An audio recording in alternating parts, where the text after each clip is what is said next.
What's going on, guys? So today I wanted to talk about a team that has shocked everyone in these playoffs, and that is the Atlanta Hawks. The run that they have been making in these playoffs this season has been incredible, and it's even more surprising considering how they started this season, and it's just a shock of how they were able to just turn around their season and to go from where they were in like December, January to where they are now in the Eastern Conference Finals.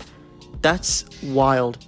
Like the fact that the Hawks are just in there, the Eastern Conference Finals, 4 games away from the NBA Finals. This Atlanta Hawks team, it's shocking everyone, right?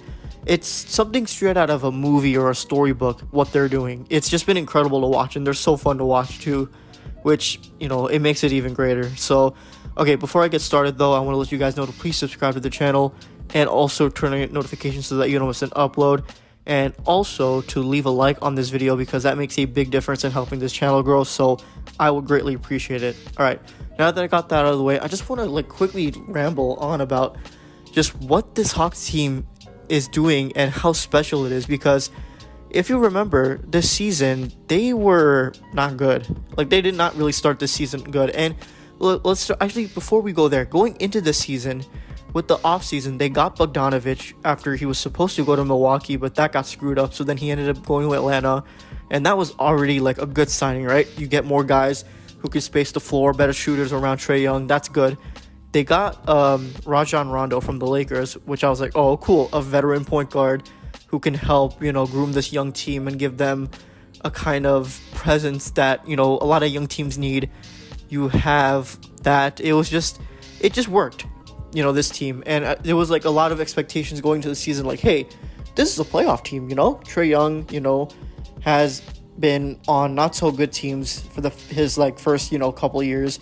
But this is a team that's respectable, and in the Eastern Conference, given the way it is, it's a 6 or 7 seed team, maybe even an 8 seed team, and that's what a lot of the expectations were going into the season, including me. I think I even had them being the 7th or 8th seed in the East, so that was the expectation. And then going into the season, once it started, they were just not good. Trae Young was, he did his thing, but the team itself, something just fell off about the team. They were not really well playing together. They just seemed off, really on offense, kind of relying on Trae to do everything. Guys were just not really hitting their shots. There was no real offensive scheme. On defense, they were just not good. They were giving up a lot of easy opportunities to other teams, and they were just giving up way too many points to the point where the Hawks, even with Trae Young, could not really keep up. And it was just off. Something felt wrong about that team, right? And they were 14-20, something like that. And they were 11 or 12th in the Eastern Conference, which was definitely not where we all had this team at. And it was disappointing. It was this is pretty disappointing. Trae Young didn't even get the All-Star selection this year, even though he was playing good. It wasn't like Trae Young was having a bad year. He started off a little slow, but then he got right back to what Trae Young is. And he didn't even make the All-Star team, which that, in hindsight is wow, how did you miss that? But hindsight is 2020. But so then that happens. The first half was kind of a dud for them, really. They were battling between 11, 12, 10, kind of, in that range. Then they make a move at the deadline. They trade Rondo. They get Lou Williams.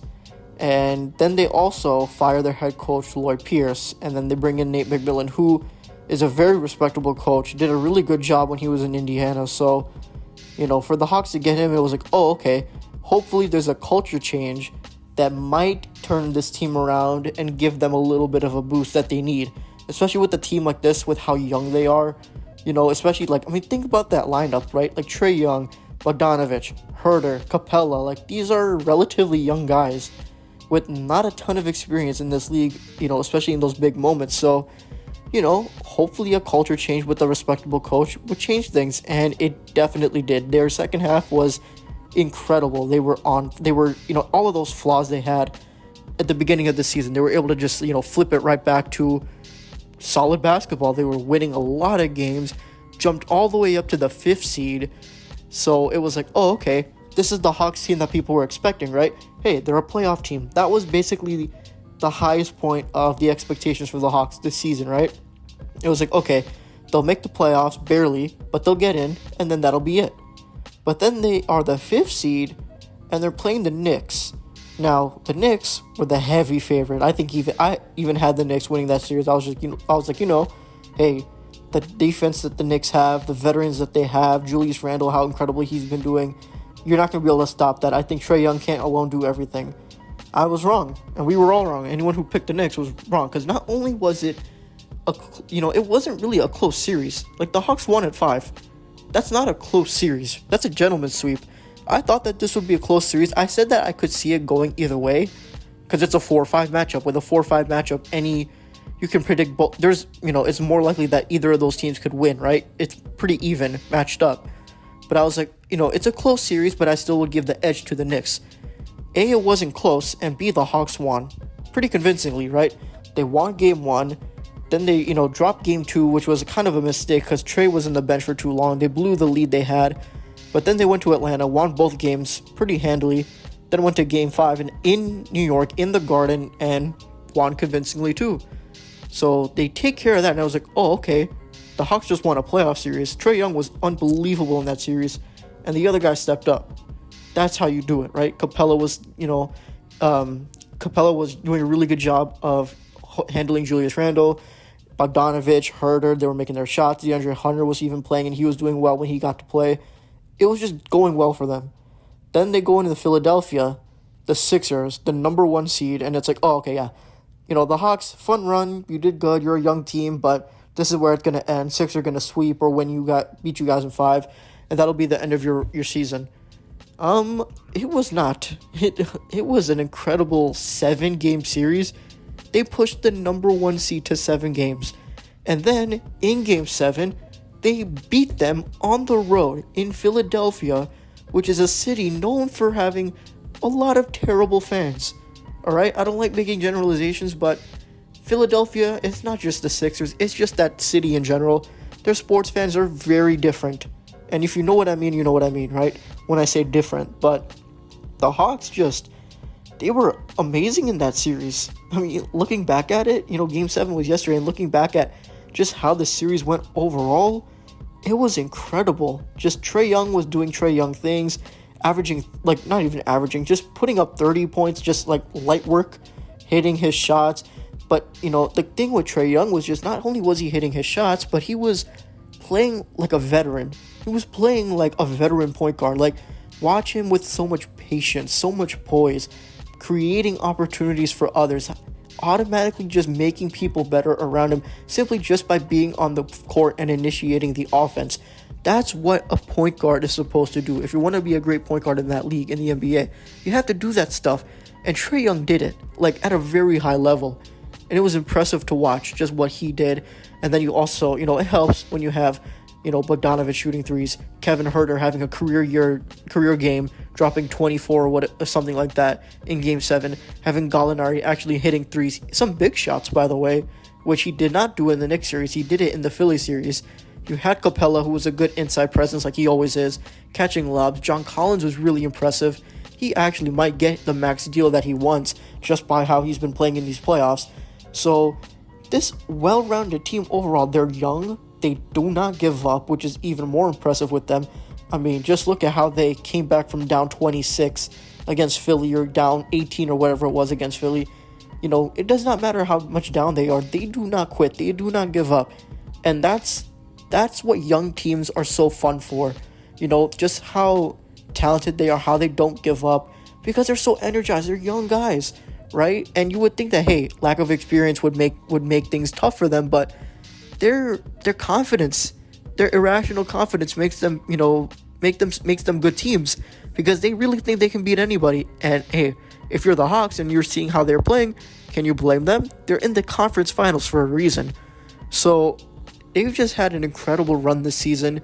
And, does it end in Milwaukee against the Bucks in this conference final series? I mean, I don't know, man. Like, the obvious guess would be that the Bucks would, easily be able to, not easily, but they would be able to beat Atlanta. I mean, I feel like Giannis is going to have to be berserk, but he can do it, right? there's no real answer for Giannis. People said there was no answer for, a Julius Randle, but Capella did well. So, hey, can anyone on that Hawks team stop Giannis? That's going to be something to watch. Can Chris Middleton get his shots going? Is that going to be something? Can Atlanta stop him? There's just going to be a lot of questions, but this series is going to be super interesting. But regardless of how it ends, whether the Hawks get swept, whether they win this series, whether they lose the series, no matter how the series ends up, this was an incredible season for the Hawks, right? They shocked everyone, and they're going to be even better, which is the scary part, because of just how young they are.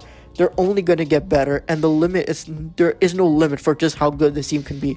They're going to be a finals team in a few years with how they are. Don't rule it out. It's been incredible to watch. It's just been fun. There's nothing else to say. They're just a fun team, and it's crazy how in 2015 they had the best record in the NBA, and then they got swept in the conference finals. Then they did a full-on rebuild, and 6 years later, they're back in the conference finals. They made 2 conference finals appearances in the span of 6 years, more than Philadelphia has gone in 20 years. They haven't made the conference finals in 20 years, and Atlanta was able to do it twice in a 6-year span, while also doing a full rebuild. So, hey, the Hawks did it right, man. And they know what they're doing. Whoever runs the Hawks organization, they're doing it right. Those fans are incredible. Watching the games in Atlanta, the energy that crowd brings, they're fun to watch. It's just great for them. I'm so happy to watch them do what they do. Trae Young getting his respect as just not an empty stats guy. He's real. He's the real deal. And that team is legit too. And people are paying attention now. Alright, I think I'm going to wrap it up here. Thank you guys so much for watching this video. If you did enjoy, please be sure to leave a like. And comment down below what you think about this Hawks team. How incredible of a run they've been making so far. Do you think they can make the finals? Shoot. I wouldn't rule it out completely. So I'm curious to hear what you guys think.